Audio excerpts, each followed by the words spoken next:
Federal investigators are reportedly looking to gain access to Rudy Giuliani's emails. That's according to NBC News. Prosecutors for the Southern District of New York would, however, need the approval of the Department of Justice before they can even ask a judge for a search warrant.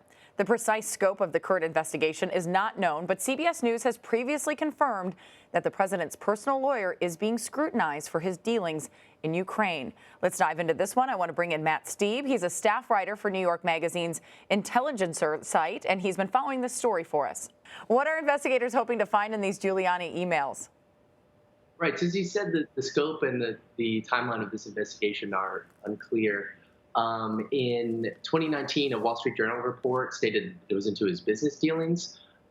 His work in Ukraine was divided into a political sphere and the business stuff. He was trying to pressure the Zelensky government to influence the Biden, or an investigation into the Biden administration, as well as in the Ukrainian gas sector. The players sort of overlapped here. So in both cases, Lev Parnas and Igor Fruman were guys that were involved.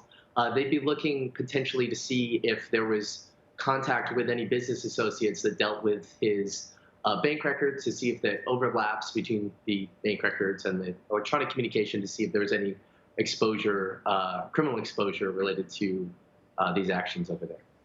Okay, so why do SDNY prosecutors need permission from the Department of Justice before they can even go to a judge and ask for a search warrant?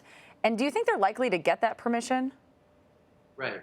So this is considered a sensitive investigation. I think it's important to remember that the president's personal attorney is being investigated in a criminal inquiry, according to these reports. So because it is so sensitive, they would need to get that communication with Maine DOJ.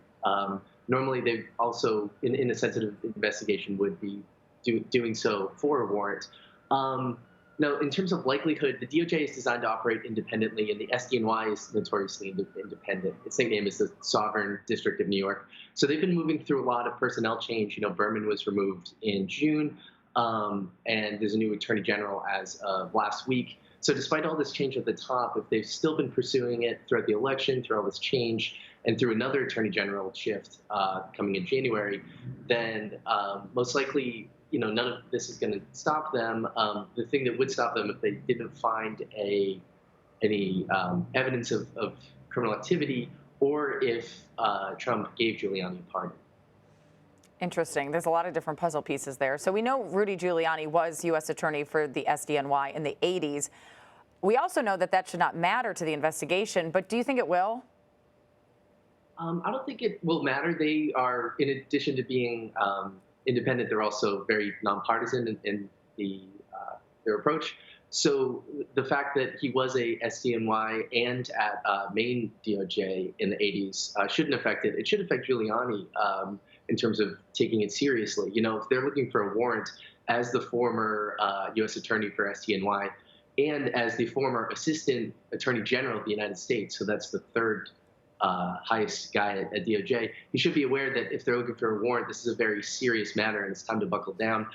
He's still, you know, going about perpetuating these claims of election fraud, for which he is potentially going to be sued in a defamation suit from a company called Dominion, who runs the voting systems.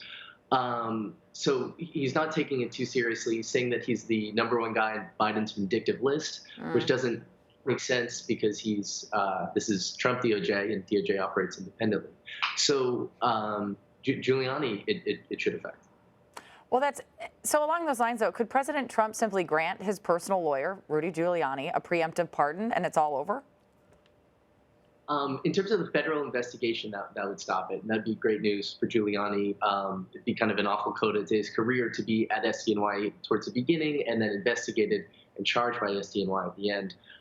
So that federal inquiry would stop. It would not get him fully off the hook if there was criminal activity.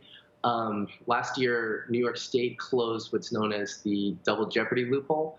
So if there is a crime that took place in New York State for which someone was pardoned, then New York prosecutors could look at it if there were grounds in New York State or in Manhattan. So that would be the Manhattan District Attorney Cy Vance, or the New York State Attorney General Letitia James, who would then take over an investigation if there was action in New York. It's fascinating to see all these different pieces. Matt Steib, thank you so much for joining us and explaining it all.